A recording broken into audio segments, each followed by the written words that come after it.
사업하다 보면 부가세나 종소세 이거 절세하는 방법 굉장히들 궁금해하거든. 그래서 우리 팀원들이 자꾸 물어봐서 내가 싹 다 정리를 해줄게.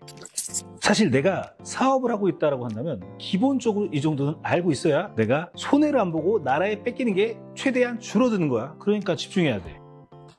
자, 자영업자들이 세금을 절세하는 방법은 간이가세자라는 게 있는데 매출이 적은 사업자에게 세금 혜택을 주는 제도야. 이 혜택을 최대한 활용하고 차량 경차나 9인 이상의 승합차를 이용해서 부가세를 공제받는 거 이것도 너무 좋아. 그리고 또 면세 상품도 부가세 공제를 받을 수 있는 의제 매입, 면세 농산물 등에 매입할 때 일정 비율을 부가세로 인정해주는 제도. 이 처리가 잘 되고 있는지를 확인을 해야 돼.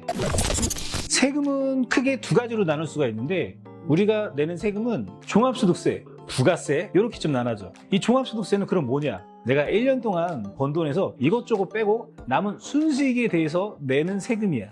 그럼 부가세는 뭘까? 부가세는 물건이나 서비스를 팔 때 가격을 포함해서 받는 세금인데 나중에 나라에 내는 돈이야. 무슨 말이냐면은 부가세를 받았잖아. 소비자들이 결제했어. 그러면 그 돈이 내 거가 아니라 원래 소비자가 준 걸 그대로 나라에 내는 거야. 근데 그게 내 거라고 착각하고 부가세를 이거 어떻게 줄여야 되지? 이런 고민들 많이 하지. 그래, 원래는 안 되는데 이게 또 공제가 되는 항목들이 있다라는 거지. 그리고 우리가 사업자를 내면은 이 개인 사업자로 많이 처음에 출발을 하잖아. 그러면 간이 사업자와 일반 과세자로 나뉘게 되거든. 그럼 나에게 유리한 건 어떤 건가? 이거를 잘 몰라. 사업자의 종류는 이렇게 두 가지로 나눠 있는데 간이 과세자는 매출이 적은 사업자에게 세금 혜택을 주는 제도인데 무조건 좋다고 생각하기 쉽지만 상황에 따라 다를 수가 있어. 예를 들어서 가게 인테리어 비용처럼 초기 투자 비용이 많아서 부가세를 돌려받아야 할 때는 일반 과세자가 더 유리할 수가 있어. 왜냐면 부가세를 돌려받는 게 큰 금액이 나올 수도 있거든. 하지만 간이 과세자로 받을 수 있는 다른 혜택들이 많아서 꼭 일반 과세자가 좋다고 할 수는 없어. 그러면 만약에 이 인테리어 비용을 현금으로 내고 세금 계산서를 안 받으면 부가세를 애초에 안 내는 거니까 관이가세자가 이득이라고 생각하는 사람도 있지만 이건 엄연히 불법이라고 할 수 있으니까 조심해야 돼. 자, 내가 여기서 표에서 보여주는 걸 보면은 개인 사업자 과세 유형 선택 가이드라고 나오지. 그럼 사업을 개시하면 초기 투자 비용이 큰 것인가?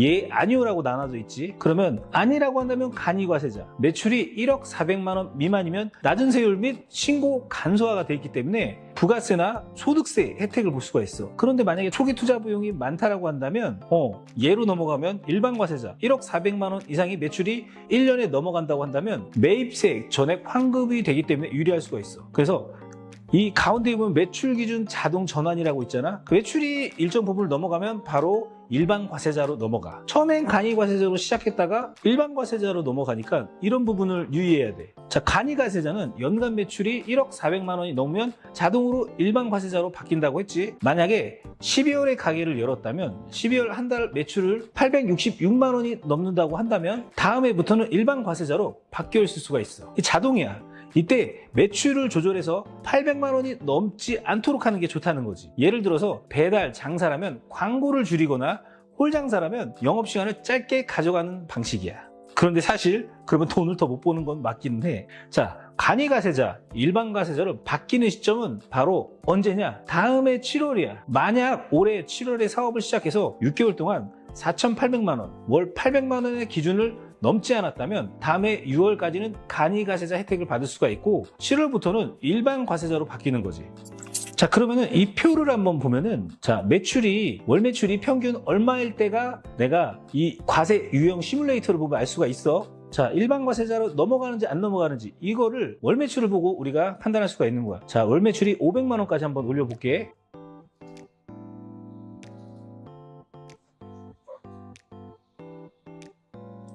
자, 500만 원 정도 되지. 그러면 6천만 원이란 말이야? 그럼 괜찮아. 근데 만약에 한 800까지 올려볼까? 자, 784 올라간다.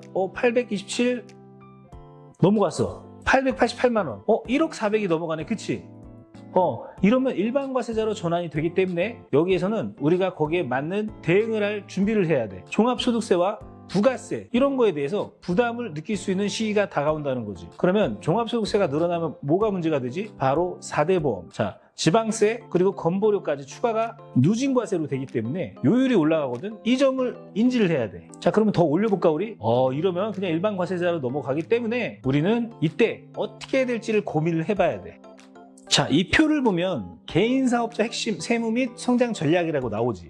맞아. 우리가 주요 세무 항목이 종합소득세 그리고 부가가치세라고 우리가 두 가지로 나눠서 한번 얘기를 하자면, 종합소득세는 소득을 분산할 수 있으면 적게 나와. 그리고 부가가치세는 적격 증빙이 있으면 공제를 받을 수 있다. 처음에는 사업자를 출발하면 간이과세로 출발을 해. 매출의 기준으로 아까 1억 400이 넘어가면 일반과세로 넘어간다고 했지.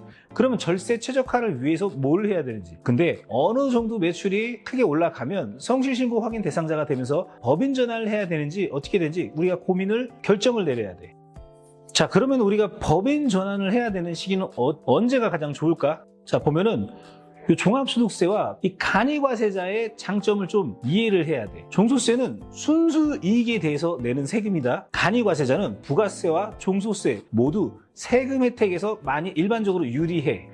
이 일부 세무사는 인테리어 비용 초기 투자 비용이 많을 경우는 바로 일반 과세자가 더 낫다라고 얘기해. 왜? 부가세 환급이 되니까. 예를 들어서 인테리어 비용 포함해서 5천만 원, 부가세 포함해가지고 5,500만 원이 나오게 되잖아. 근데 일반 과세자는 500만 원 부가세 공제를 받을 수가 있기 때문에 환급이 된다는 거지. 그런데 여기서 간이과세자에서도 500만 원 혜택 외에도 더 많은 혜택이 있으니 오히려 유리할 수 있다는 거야. 그러면 일정 부분의 소득이 높아지면 법인 전환을 해야 되는 상황이 올 수가 있는데 언제 하는 게 좋을까? 자영업 하시는, 요식업 하시는 분들은 거의 몰라. 그냥 가만히 있다가 세금 받고 세무사를 탓하는 경우가 굉장히 많아. 그래서 소득이 많아지면 개인사업자는 세금이 점점 늘어나는 누진세가 적용이 되기 때문에 한번 과표를 한번 보여줄까? 맞아. 지금 보면은 이런 형태의 과표가 있는데, 자, 이 표를 보면 개인사업자와 법인 세무 비교라고 나와 있잖아. 개인사업자는 종합소득 누진세율이라고 나오지. 10억이 소득 시 4억이 순수 세금으로 나올 수 있다는 거야. 40%가 넘어가는 거지. 근데 여기에 20%가 더 붙을 수가 있다. 지방세, 건보료, 4대 보험이 붙잖아. 그렇기 때문에 50%가 거의 세금이야. 나라에 헌납하는 거지. 그래서 법인 사업자를 전환을 고려하는 경우가 굉장히 많이 있어. 이 개인 사업자는 세금을 많이 내는 대신에 편하게 돈을 쓰고 그냥 아무것도 돈 못 모으지만 그냥 생활비 쓰는 데 좀 유리하다. 근데 법인 사업자 같은 경우는 법인세가 10%, 자, 2억 이상부터는 20%거든. 그래서 법인에서는 1억 정도의 순이익이 나오잖아. 옆에 표 보면 1,000만 원 정도의 세금이 나와. 근데 우리가 세액공제 항목을 넣으면 거의 안 나오는 구조가 될 수가 있어.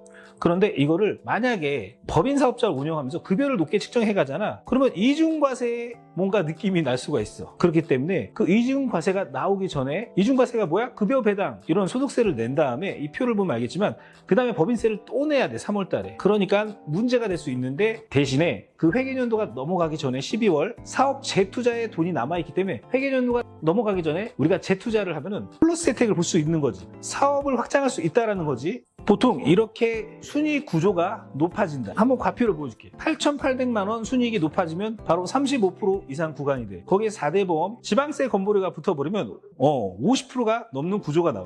이때 우리가 법인으로 전환할지 말지 고민을 해야 되고, 그리고 매출이 성실신고 확인 대상자, 한번 표를 보여줄게. 자, 도소매, 자, 15억. 맞아. 15억 매출이 넘어가잖아. 왜? 요즘에 온라인 쇼핑, 쿠팡 이런 거 매출 한번 좀 약간 하이테크 타잖아. 15억은 그냥 넘어가. 그때 법인 전환 할지 말지 고려를 해야 돼. 이 두 번째는, 자, 제조업, 음식점 보이지? 자, 7억 5천이야. 7억 5천이 넘어가냐 안 넘어가냐에 따라서 법인을 전환할지 말지 고민을 해야 돼. 그리고 일반 서비스업은 5억이야. 5억 넘어가면 법인 전환을 고려해야 돼. 왜 그러냐면 우리나라는 FIU 시스템 그리고 PCI 시스템 때문에 내가 신고를 하지 않고 돈을 모으고 쓰게 되면은 자금 출처 소명, 세무조사의 위험성이 노출이 돼 있어. 절대적으로 개인 사업자는 부자를 될 수 없게 막아놨다는 그런 제도라고 보면 돼. 성실신도 마의 구간, 악마의 제도라고 볼 수도 있어.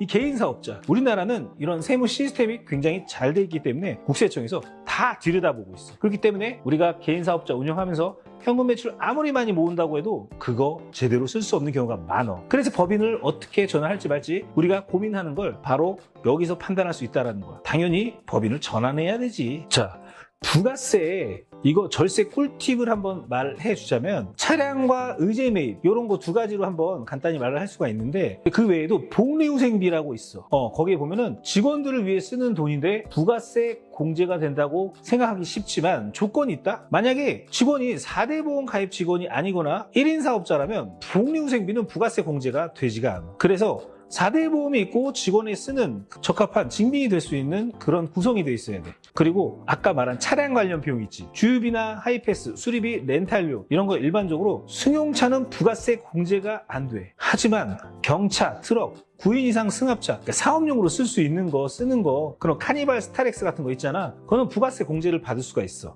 부가세를 절약하고 싶다면 이런 차량으로 바꾸는 것도 좋은 방법 중 하나지. 근데 물론 사업용으로 우리가 승용차도 뭐 쓰는 거에 증빙할 수 있다라고 한다면 그것도 뭐 가능한 방법 중 하나야. 하지만 보통 이런 차를 변경을 하면서 공제를 받을 수가 있어.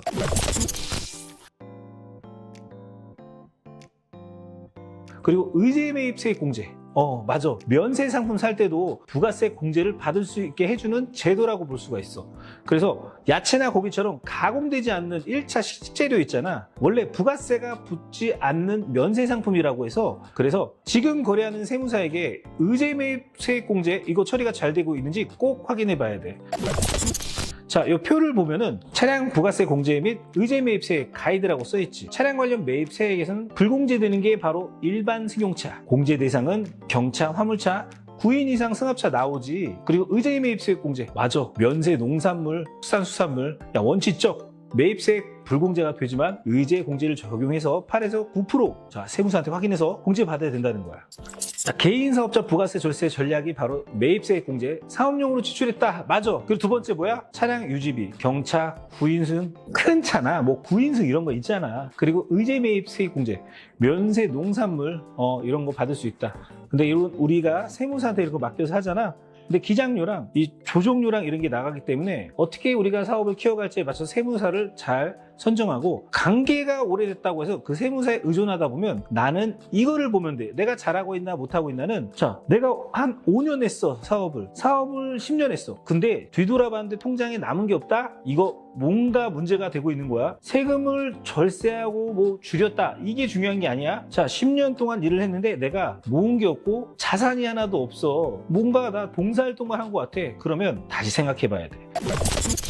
세무사에 의존하면은 이런 일이 발생되거든. 세무사가 잘못됐다는 게 아니라 자, 우리가 사업하면서 그런 부분은 놓치지 않고 우리가 체크를 해야 돼. 내 거는 내가 챙겨야 되거든. 그래서 무슨 말이냐면은 미래적으로 갈 때는 이 세금 줄이는 거에 포커스를 맞추면 결국 미래는 없다. 그래서 우리가 정부 지원 사업을 활용하려면 여기서 세금 신고를 높게 해야 돼. 그러면 종합소득세가 터지지. 그러면 4대 보험, 지방세, 건보료가 터지지. 그래서 개인 사업자로는 절대 사업을 확장할 수가 없어. 그래서 법인으로 전환해서 재무제표라는 걸 형성해야 돼. 왜? 세율 구간이 낮으니까 가능한 이야기야. 근데 이거를 사업하시는 우리 자영업 사장님들은 절대 소상공인 대표님들은 모르시는 분들이 너무 많아. 세무사가 그냥 맹신도 하고 그냥 믿고 하거든. 잘못됐다는 게 아니라 그냥 적정히. 세무사는 기장대행이야. 그래서 우리가 이렇게 신고하는 거 기록해서 국세청에 그 일일이 항목 다 체크해서 신고하는 거거든. 거기까지야.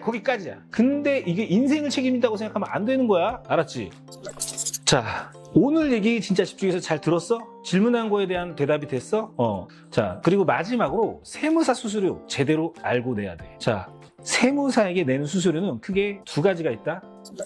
첫 번째는 기장료야. 매달 내는 고정비로 5만 원에서 15만 원까지 다양해. 근데 이게 좀 싸게 해주잖아. 이거 비밀인데 말해도 되나?